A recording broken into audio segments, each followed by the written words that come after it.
कुठली भूक असेल? जब मेरे राम जी का आवन होगा, शबर की कुटियों का पावन होगा. काय अवस्था असेल तुम्ही विचार करा. या विषयावरती विचार करा. काय अवस्था असेल तिची. भूक लागली होती. जशी पोटाला भूक लागली का अन्न खाल्लं का भूक शांत होते. पण भूक फक्त पोटापुरती मर्यादित नाहीये. याला डोळ्याला सुद्धा भूक लागते दादा, कानाला सुद्धा भूक लागते, वाचेला सुद्धा भूक लागते, मनाला सुद्धा भूक लागते. घेई माझे वाचे गोड नाम विठोबा, डोळे तुम्ही घ्या रे सुख पहा विठोबाची. ही अवस्था आहे. भूक लागली पाहिजे.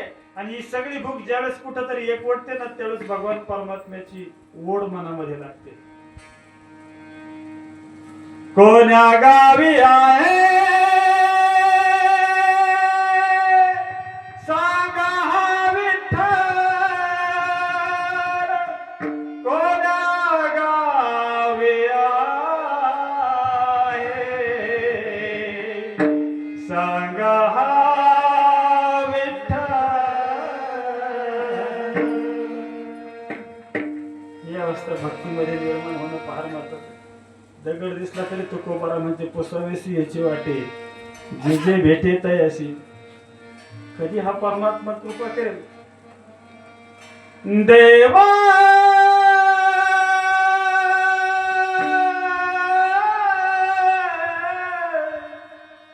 कधी हा कृपा करेल तुम्हाला. कधी माझ्याकडे पाहिजे. सांगत होता मुरळी म्हणून येतो घ्यायला. वचन दिलं होतं देवाने मुरळी म्हणून तुला घ्यायला येणार आहे. विसर पडला की काय त्याला. तुम्ही संकाधिक संत म्हणविता कृपावंत एवढा करा उपकार. सांगा देवा माझी बाकावी करुणा, तुका म्हणे मजा आठवा.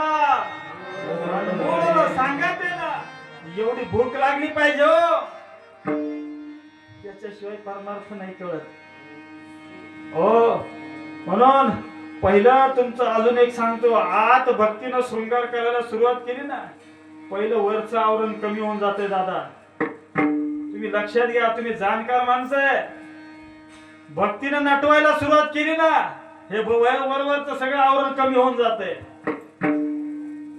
मी तुपन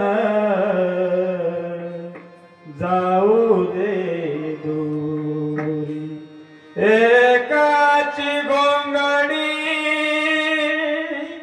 पांघरू हरे, मी तुपन जाऊ दे. इथं आलं पाहिजे. सगळं इथं थांबलं पाहिजे. म्हणून द्वेष द्वैत जोपर्यंत आहे तोपर्यंत नाही आहे. तोपर्यंत कुठल्याच प्रकारची अनुभूती येणं अशक्य आहे. भजन इथं व्हावं. पण झिरपत झिरपत तिथं गेलं. बघा परानावाची जी वाणी आहे, परानावाची वाणी बोलत नाही, पण इच्छा तिथं निर्माण होती. आणि इच्छेला वाचायला, इच्छेला बोलता येत नाही हो. त्याच्या पुढची वाणी पश्यंती, त्या इच्छेला दृष्टी फुटते. पश्य म्हणजे दृष्टी. जी दृष्टी निर्माण झाली त्याला म्हणावं पश्यंती. आणि जी दृष्टी फुटली, जी दिशा निघाली, ती ज्या आकारामध्ये आली तिला म्हणावं मध्यमा. आणि जो आकार निर्माण झाला, ज्या शब्दात प्रगट झाला त्याला म्हणतात वैखरी. एकदा भजन तिथपर्यंत पोहोचलं का मग कंठी प्रेम दाटे, नैनी निरलोटे, हृदयी प्रगटे राम. भजनाचा प्रवाह तिथं चालू झाला. आणि एकदा चालू झाल्याच्या नंतर पहिलं काय होतं तर ते प्रेम असं उदयाला येतं. आणि प्रेम उदयाला आल्याच्या नंतर त्याला जागा राहत नाही कुठं थांबायची, म्हणून ते हळूहळू वरती येतं आणि असं इथं येऊन थांबतं. एक तर माणसाला बोलता येईल नाही तर रडता येईल. रडून बोलता येत नाही. जे जे रडून बोलतात प्युअर ढोंगी. रडणं शक्य आहे त्यावेळेस बोलणं शक्य नाही, आणि ज्यावेळेस बोलणं शक्य आहे त्यावेळेस रडणं शक्य नाही. ही अवस्था तिथे आहे. म्हणून लौकिकाची जी वाचा आहे, लौकिकाचे जे शब्द, हे शब्द आपोआप थांबले जातात आणि मग ते चालू होतं. माझी मज झाली अनावर वाचा, माझी मज झाली अनावर वाचा, माझी मज झाली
भगवंताला ऐकू जाते. मग त्या वाचेचा उगम होतो जिचे शब्द त्याच्या कानापर्यंत जातात, आणि मग त्या दृष्टीचाही जन्म होतो का त्या दृष्टीने देव दिसतो. फार मोठा विषय. आणि 11 वाजले.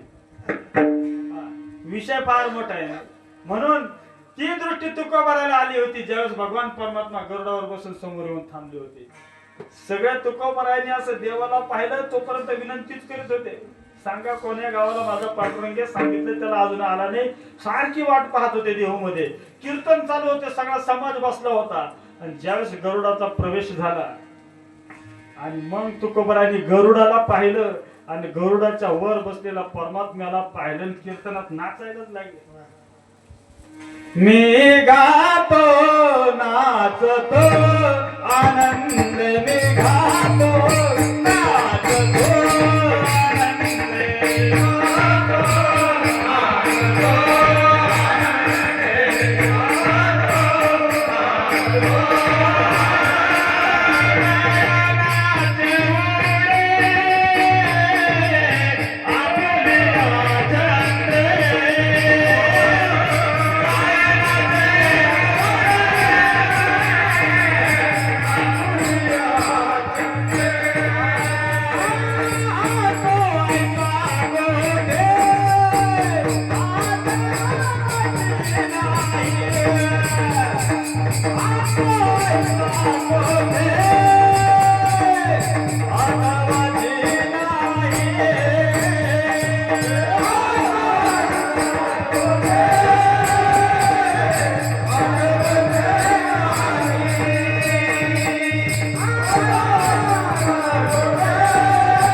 त्या दृष्टीची निर्मिती झाली. ऐका, पण असं भजन महत्वाचं. म्हणून हरिमुखे म्हणा, हरिमुखे म्हणा पुण्याची गणना. मग ते पुण्य असं उदयाला आलं का मग त्याची गणना करता येणं शक्य नाही. म्हणून ज्ञानोबा म्हणतात, बाबा मग याच्याकरता काय तुम्हाला एकांतामध्ये रानावनात जावं लागतं का? ज्ञानोबा म्हणजे तसं काही नाही. अभंगाच्या 3ऱ्या चरणामध्ये आसुनी संसारी, आसुनी संसारी, आसुनी संसारी जीवा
दोन चरणाचा विचार करण्याचा आपण प्रयत्न केला.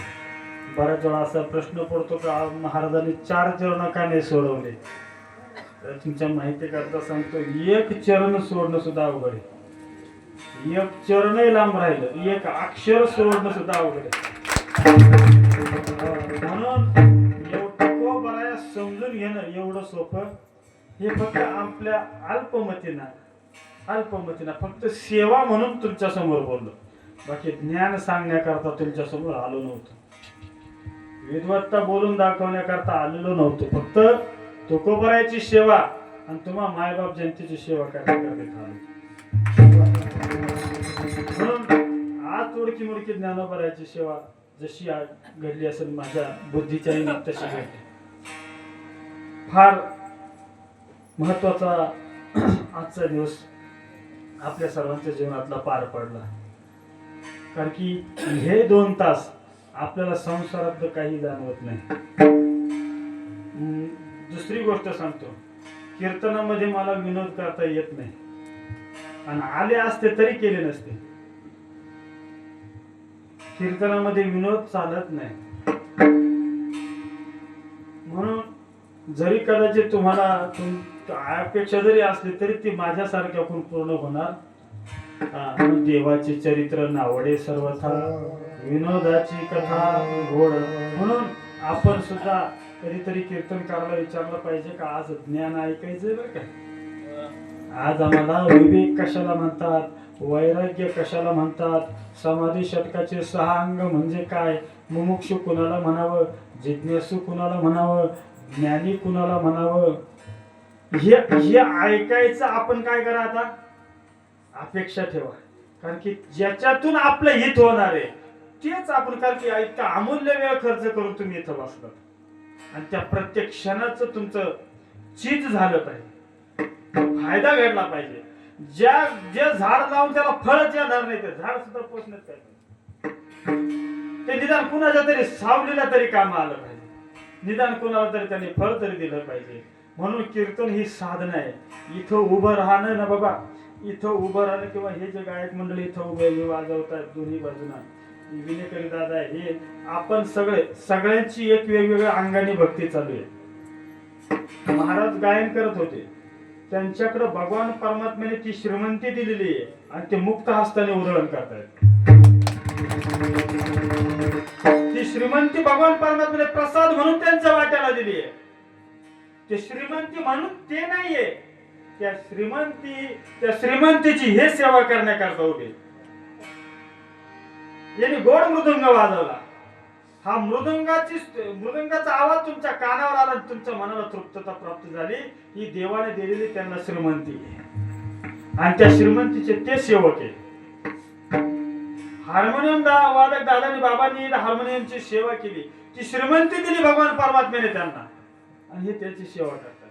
इथं कोणी ज्ञान सांगण्याकरता, कोणी विद्वत्ता दाखवण्याकरता इथं कोणीच नाहीये, ना मागचे ना कीर्तनकार सुद्धा. इथं मी जरी बोलतोय तुमच्या समोर, पण माझा प्रत्येक शब्द त्याच्या इच्छेने तुमच्यापर्यंत येतोय. माझ्या शक्तीने काही करत नाही. साळुंकी मंजूळ बोलत सेवानी शिकविता धनी, त्यांना ठरवलंय आणि मग या ठिकाणी तुमच्या सर्वांच्या समोर त्या ठिकाणी ते शब्दरूपी धन तुमच्या सर्वांच्या समोर मांडण्याचा प्रयत्न करतो. म्हणून ही जी सेवा आहे आणि सगळ्यांची जरी सेवा झाली, बोलू नका, मला लाईटीचा काही फरक पडत नाही. ऐका, आणि तुम्ही जे समोर बसतात ही सगळ्यात एक नंबरची भक्ती आहे. त्या भक्तीला श्रवण भक्ती म्हणतात.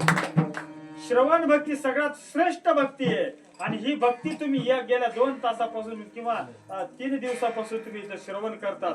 म्हणून ऐका, हे सहजासहजी कुणाच्याही कानावरती हे शब्द येत नाही. दादा, भाग्याने जर आपल्या वाट्याला आले असेल तर ते सांभाळा. मौल्यवान वस्तू सांभाळायची असते, मौल्यवान वस्तू सांभाळायची असते.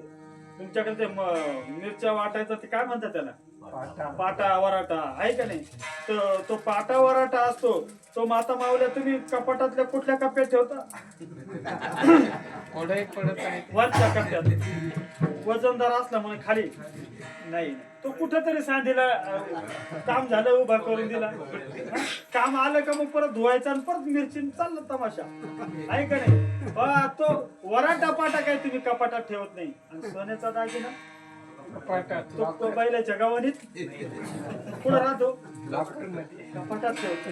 सोन्याचा दागिना जसा आपल्याला कपाटामध्ये ठेवतात, म्हणजे मोकळा नाही ठेवत. त्याच्या कप्प्यात कप्पा राहतो 3ऱ्या नंबरचा, तो त्याच्यामध्ये तो दागिना बरं नुसता मोकळा नाही, त्याला सुद्धा कापसाची गादी राहते दोन्ही बाजूला आणि वरून डबी आणि मध्ये त्याची एक चावी लावली का 3री चावी त्याच्या जवळ राहते. इतकं जपता त्या मौल्यवान त्या सोन्याला दागिन्याला. दादा, भजन रूपी दागिना जर आपल्या वाट्याला आला ना, नामस्मरण रूपी दागिना जर आपल्या वाट्याला येत असेल ना, तर त्याला तितकंच जपा. कारण की जसं येण्याचे मार्ग आहे तसे जाण्याचे सुद्धा मार्ग आहे. येण्याचे जेवढे मार्ग आहे त्याच्यापेक्षा जाण्याचे सुद्धा मार्ग आहे. जसे येण्याचे मार्ग लक्षात येतात ना, तसे जाण्याचे सुद्धा लक्षात आले पाहिजे. दादा, बऱ्याच वाटाने पुण्य कमी होत आहे, मग ते पुण्य सुद्धा असं जपलं पाहिजे. पण कठीण योगा होणे क्षेम, योगाने काही मिळालं पण क्षेम होणं अवघड आहे. म्हणून सांभाळावं लागेल बाबा आपल्याला. म्हणून या भक्तीच्या वाटाला लागलो, ते जोपासलं पाहिजे, सांभाळलं पाहिजे, जेणेकरून आपल्या जीवनामध्ये याच देही घडे देवाचे भजन आणि कहे ज्ञान नाही कोठे. योगायोगाने हा निर्णय आपल्या वाट्याला आलाय आणि इथंच आपला उद्धार होणार आहे. पण सगळ्यांच्या अंतःकरणामध्ये भगवान परमात्म्याचं अधिष्ठान स्थित हो, भगवान परमात्म्याचं स्वरूप प्रत्येकाच्या अंतःकरणामध्ये प्रगट हो आणि चंद्र सूर्य आहे तोपर्यंत हा सप्ताह असाच चालत राहो अशी हनुमंतरायाच्या चरणी प्रार्थना. झाली सेवा दादा आपली, झाली सेवा. म्हणून या ठिकाणी जमलेले गायनाचार्य हे फार मोठी मोठी माणसं. माऊली जेव्हा प्रमाण देत होते माझ्याच अंतःकरणाला माहिती ते प्रमाण माझ्याकरता किती महत्वाचं होतं. हे सहजासहजी होत नाही दादा, होत नाही बाबा. महाराज बोलत असताना महाराजांच्या सोबत जाऊन आणि त्या विषयाला पकडून प्रमाण उभं करणं एवढं सोपं नाही. ही सगळी तरबेज मंडळी आहे आणि यांच्या आधाराने मी कीर्तन केलं, एवढं लक्षात ठेवा. सगळ्यांच्या आधाराने कीर्तन केलं. उत्कृष्ट गायनाचार्य आपले मृदुंग वादक आपल्या ह्याच गावचे महाराजांचं नाव सोमनाथ. वा वा, महाराजांनी गोड सेवा केली. तसेच आमचे गायनाचार्य जगदीश महाराज उत्कृष्ट अशी संगत दिली. तसेच कांतीलाल महाराज आणि ज्यांचा आता मला म्हणजे ते मी त्यांना असं म्हणू शकतो आदरणीय वंदनीय पूजनीय याच्यापेक्षा मोठे शब्द माझे. खूप गोड. माऊलीचं नाव जगन महाराज. हो, म्हणून माऊलीनं गोड साथ संगती दिली. आणि आमचे बाबा श्रावण महाराज, श्रावण महाराजांचं नाव आत्ता लक्षात आलं. श्रावण महाराजांच्या आवाजाची बरोबरी कधी करायची नाही. हा बाबा, ते तुमचे मित्र आहे आमच्या गावाला, अंबादास भाऊ. हा महाराजांनी जर पुढे चाल म्हणायला सुरुवात केली तर मागच्याने विचारपूर्वक म्हणायचं. प्रभूंचा आवाज आता आमचा श्रावण महाराजांना अजून सुद्धा या वयामध्ये आवाज जपलाय तो. पण महाराजांच्या चरणावरती नतमस्तक. महाराज आमचे नेम मला तर बऱ्याच कीर्तन आमचे महाराज आहेत. तुमच्याही चरणावरती नतमस्तक होतो. आमचे चोपदार एकनाथ बाबा बाबा या ठिकाणी खूप साधा गोळ व्यक्ती महत्व आहे. मध्ये बसलो होतो आम्ही, खूप खूप अतिभाविक आमचे एकनाथ बाबा एखादी चोपदाराची सेवा. तसेच त्यांचे सासरे तुकाराम बाबा कुठे गेले ते इकडेच कुठेतरी पुढे उभे असतात आहे का नाही, ते सुद्धा आहे. तसेच मला वाटतं सीताराम बाबा म्हणून सुद्धा कोणी चोपदार आहे का नाही. ते असे ही सगळी सेवा आहे. म्हणून आमच्या सोबत असलेले आमचे खूप सुंदर त्यांचं गायन असतं. गुलाब महाराज या ठिकाणी उपस्थित राहिले. आमचे निवृत्तीनाथ महाराज. हे सगळं हे जे जांबुटके भजनी मंडळ आहे. जांबुटके गावाला तुम्ही जर आले असतील, हे टोटल तिथलं भजनी मंडळ पहा. साहेबराव महाराज आहे, या परिसरामध्ये बरेच कीर्तन त्यांचे झाले. आज ते 7 संगीतीला मागे टाळे घेऊन आले. मोठ्या माणसं मुळातच मोठे राहतात. मोठा तो नसतो जो स्वतःला मोठा समजतो, मोठा तो असतो जो लहानाला मोठा करतो. आमच्याच बंधू आमच्या सोबत उभे राहतात. उत्कृष्ट मृदंगाचार्य त्या ठिकाणी टाळे घेऊन उभे राहिले. त्यांच्याही चरणावरती नतमस्तक होतो. आमचे माऊली या ठिकाणी आज गायनाला सुभाष महाराज त्यांचे माऊली असतील, हे सगळं माझ्या सोबत नेहमी राहतात या परिसरामध्ये. इकडे यायचं म्हटलं का मला एकटं करून निघून देत नाही. रस्ता असा आहे, कधी पुढं कळत नाही कुठं जावा. बरं इथं जर आम्हाला तर तुम्हाला सांगतो ट्रॅफिक हवालदार तर कधी भेटणार आहे, तर की रस्तेच असे का जिकडं जाय तिकडं सगळं जिकडं पाय तिकडं जंगलच जंगल. म्हणून एकांतवास इकडे आहे असं. म्हणून त्या ह्या परिसरामध्ये एकटं मला पाठवत नाही, सगळे माझे सोबत असतात. गोड अशी मी आल्याच हार्मोनियमचा ज्यावेळी स्वर त्यात मी जसं जसं बोलायचो, जसं जसं गायन करायचो बाबा तसे तसे प्रतिभा. ही साधना आहे. आणि या खेड्यापाड्यामध्ये असे भजनी राहणं म्हणजे सोपं नाही हो. हे काय आपण काय पुढे शिक्षण घ्यायला काही गेलो नाही बाबा. दिवसभर आपण सगळे जर तुम्ही का होईना, मी का होईना, का हे का होईना, शेतात दिवसभर आपण काम करतोय आणि रात्रीची अशी सेवा करत चालतो. म्हणून आपण सर्वजण या ठिकाणी राहायला खूप खूप बाबा 15-15 हजाराचे गाय कांड्यावर आपण काढून टाळ्या वाजवतो. मग यांच्या करता कोण वाजेल. म्हणून या सगळ्यांच्या चरणावरती नतमस्तक होतो. मला आज हवीशी वाटलेली जी साऊंड सिस्टीम आहे ती या दादांची. असं वाटतं या साऊंड सिस्टीम गायन कितीतरी करावं पण मर्यादा राहतं. म्हणून काही गायन करणे. पण दादा तुमची ऑपरेटिंग पाहिली आणि गायनाचा मोह आवरत नव्हता. म्हणून गायनाचा मोह तुमच्या सिस्टीमवर आवरत नव्हता दादा. इतकी गोड सिस्टीम आहे. आपला देवपाडा एक कर्नाळीपाशी तुमच्या गावामध्ये कीर्तन 2-3 केलेले दादा. पण दादांची भेट झालेली नव्हती. आज योगायोगाने अशा चांगल्या माणसाची भेट झाली. खूप उत्कृष्ट असलेली अशी साऊंड सिस्टीम आमच्या दादांची. त्या या अजून यांच्यामध्ये वाढ हो अशी हनुमंतरायाच्या चरणी प्रार्थना करतो. ही काळाची गरज आहे. यांची सेवा फार मोठी बाबा. म्हणून तुमच्याही चरणावरती नतमस्तक करतो. आमची पहिल्यापासून शूटिंग काढली आज महाराजांनी, काय का हा. म्हणून तुमच्याही चरणावरती नतमस्तक करतो दादा. आपण सर्वजण जमलात, महिला मंडळ असतील, पुरुष मंडळ, सगळं माता भगिनी तुमच्या सगळ्यांच्या चरणावरती नतमस्तक होतो. जिथं भोजनाची व्यवस्था केली त्यांच्याही चरणावरती नतमस्तक होतो. आता सर ते शेवटी आता एवढा टाइम थांबला तर एक 5 मिनिटं फक्त गोड अशी भैरवीची चाल होईल. महाराज गातील. तेवढी भैरवीची चाल झाली का मग तुम्ही आपली चाल दाखवा. ज्ञानेश्वर माऊली नागराज माऊली ज्ञानेश्वर माऊली नागराज माऊली.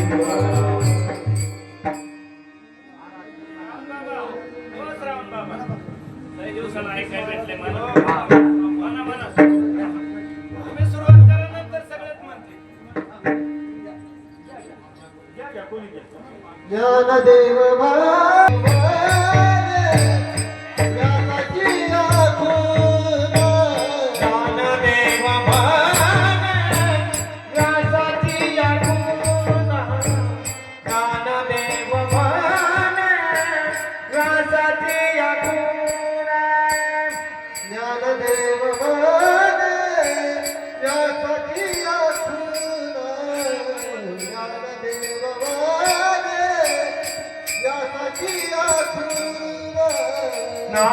ज्ञानदेव भान राजाची अखून.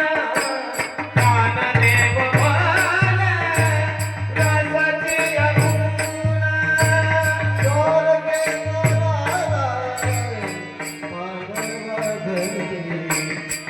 चोर गेला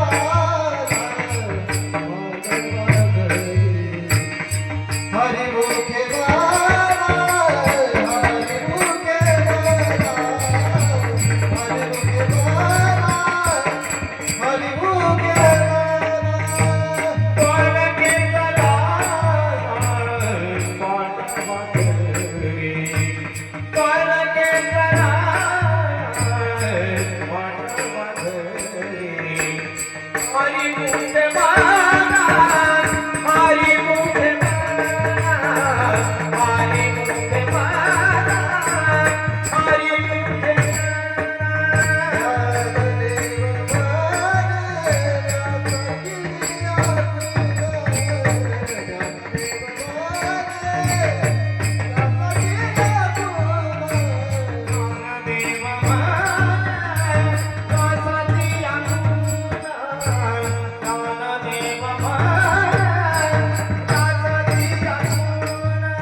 पुण्य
पंढरीनाथ भगवान माऊली ज्ञानेश्वर महाराज जगद्गुरु पिता तुकाराम महाराज